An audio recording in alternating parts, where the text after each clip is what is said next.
नमस्कार, धर्म ज्ञान के दर्शकों का स्वागत है। मैं हूं आपके साथ कविता राणा। लोकसभा चुनाव शबाब पर है। एनडीए बनाम इंडिया की चुनावी जंग दिलचस्प होती जा रही है। देखिए, अब की बार भाजपा का टारगेट देखिए कांग्रेस मुक्त नहीं है, बल्कि 400 पार तक पहुंचना है। लेकिन राह का रोड़ा बनकर खड़ी कांग्रेस और कांग्रेस के साथ कदम से कदम मिलाकर चल रही इंडी गठबंधन की ताकतें खिलते कमल को उखाड़ फेंकने की कोशिश भी कर रही है। अब देखिए, आर पार की इसी सियासी लड़ाई में नेताओं की बयानबाजी भी चरम पर है। जोश में विपक्षी नेता कुछ ऐसा बोल दे रहे हैं जिससे सत्ताधारी भाजपा को बैठे बिठाए हमला करने का मौका मिल रहा है। और इसी के साथ राष्ट्रभक्त विश्वविख्यात सुदर्शन चक्र ज्योतिषाचार्य श्री संत अशोका जी की भविष्यवाणियां भी सत्यता की कसौटी पर खरी उतर रही हैं। रामकृष्ण की जमीन पर अब क्या चलेगा वोट जिहाद? अब क्या वोट जिहाद से किया जाएगा मोदी का मुकाबला? शनि की वक्री अवस्था में किन का होगा सफाया? 400 पार से क्या खत्म हो जाएंगी विपक्षी ताकतें? विपक्ष के इंडिया पर सत्य सिद्ध होती भविष्यवाणियां देखिए सिर्फ और सिर्फ धर्म ज्ञान पर। इन दिनों देखिए, मोदी की आंधी में हर कोई खुद को मोदी का परिवार बता रहा है और दूसरी तरफ राम के काज का न्योता ठुकराकर कांग्रेस ने खुद के पैर पर कुल्हाड़ी मार दी है। क्योंकि देखिए, भाजपा ने समूची कांग्रेस को एंटी हिंदू बताना शुरू कर दिया है इस पूरी कैंपेनिंग में। और ऊपर से समाजवादी पार्टी की नेता मारिया आलम ने वोट जिहाद के नाम पर वोट मांगकर आग में घी डालने का काम कर दिया है। फर्रुखाबाद में चुनाव प्रचार करने पहुंची मारिया आलम ने भाजपा को ललकारते हुए जनता से वोटों का जिहाद करने की अपील की। करोगे, इसलिए बहुत अकलमंदी के साथ, बहुत जज्बाती न होके, बहुत खामोशी के साथ एक साथ होके वोटों का जिहाद करो, क्योंकि हम सिर्फ वोटों का जिहाद कर सकते हैं और इस संघी सरकार को भगाने का काम कर सकते हैं। बहुत शर्म आती है जब मैंने आज ये सुना कि कुछ मुसलमानों ने आज यहाँ पर बैठ के मुकेश राजपूत की मीटिंग कराई। मुझे लगता है समाज से उनका हुक्का पानी बंद कर देना चाहिए।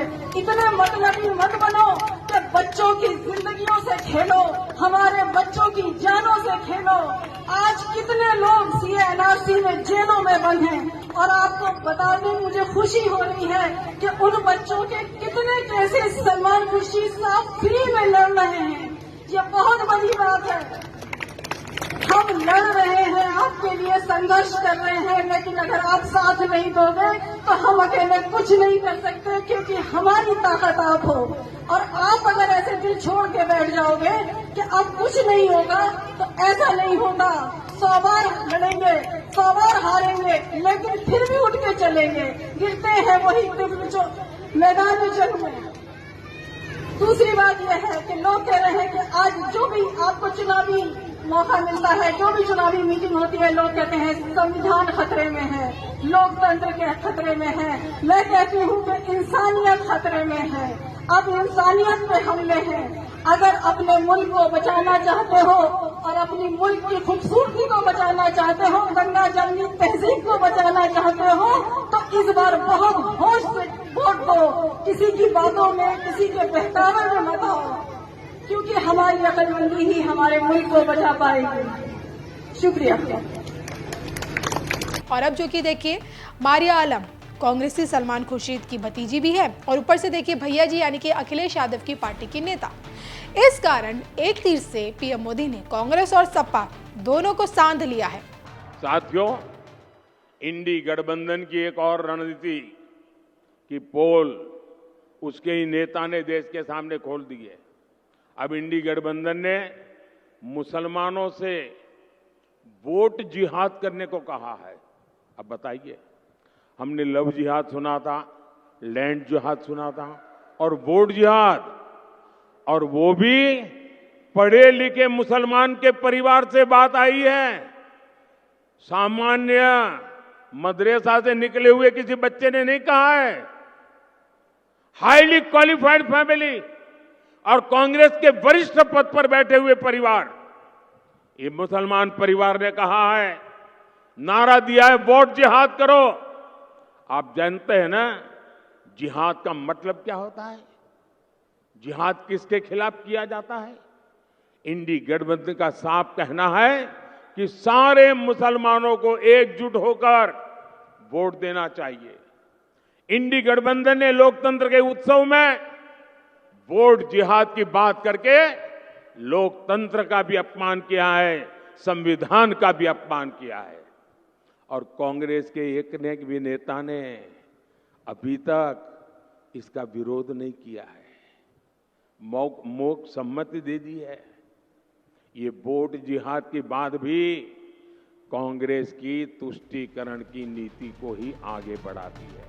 अब आपको ये जानकर ताज्जुब होगा कि 4 जून की तारीख जैसे जैसे नजदीक आ रही है, श्री संबित अशोका जी की भविष्यवाणियां सत्य सिद्ध होती नजर आ रही है। जी हाँ, श्री संबित अशोका जी पहले ही ना सिर्फ कांग्रेस समेत अन्य पार्टियों के चुनावी नतीजों की भविष्यवाणी कर चुके हैं, बल्कि साथ साथ शनि की वक्री चाल में राजनीतिक पिच से किनका सफाया हो जाएगा और किस प्रकार से चुनावी रण राष्ट्रवाद और हिंदुत्व के इर्द गिर्द घूम जाएगा, इसको लेकर उन्होंने क्या कुछ कहा था और किस प्रकार से उनकी एक एक बात अब सत्यता की कसौटी पर खरी उतर रही है, देखिए उनके इस वीडियो में। जैसे मैंने बहुत पहले भविष्यवाणी की थी कि 2024 के जो मुकाबले हैं वो त्रिकोणीय होंगे। एक तरफ आपका जो ये ध्रुवीकरण है, थर्ड आपका जो फ्रंट है, दूसरा कांग्रेस अकेली रह जाएगी। कांग्रेस के साथ ये लोग जो हैं अल्टीमेटली नहीं आएंगे। अगर कांग्रेस को बीच में लेते हैं तो केजरीवाल अलग पड़ जाएंगे। केजरीवाल और कांग्रेस अगर इकट्ठे होते हैं तो थर्ड फ्रंट बीजेपी यानी कि एनडीए और आपका जो है कांग्रेस, ये 3 फ्रंट त्रिकोणा जो मुकाबला होगा, इसमें कांग्रेस कहीं पर भी नजर नहीं आती। तो कांग्रेस के राज का तो कहीं वो नहीं है। नेक्स्ट आपने पूछा क्या क्षेत्रीय पार्टियों का सूर्यास्त हो जाएगा। देखिए, ये जो ध्रुवीकरण हो रहा है, भ्रष्टाचारी या दागी नेताओं का जो ध्रुवीकरण आपस में गले मिल रहे हैं, इसके कारण क्षेत्रीय पार्टियों का और जातिवाद के ऊपर लड़ने वाली पार्टियों का भी सूर्यास्त होगा, ये निश्चित है। उसका कारण ये है कि उनका जो है बेस नीचे से खिसक जाएगा, क्योंकि उनका जो मोटिव है वो सिर्फ देश से मोदी जी के राज को ख़त्म करना है, मोदी जी की सत्ता को ख़त्म करना चाहते हैं। ये मोटिव जो है इस पे जो है देश हित राष्ट्र हित को चाहने वाला आवाम कभी भी देश हित राष्ट्र हित के विपरीत जाकर उनको जो है किसी भी तरीके से जो है उनको वोटिंग नहीं करेगा। इसलिए फाइनली जो रिजल्ट्स होंगे वो बिल्कुल उनकी सोच से अलग होंगे। और 2024 का मुद्दा जो है मैंने 2019 में ही भविष्यवाणी कर दी थी कि 2024 का मुद्दा जो है राष्ट्रवाद और हिंदू राष्ट्र होगा।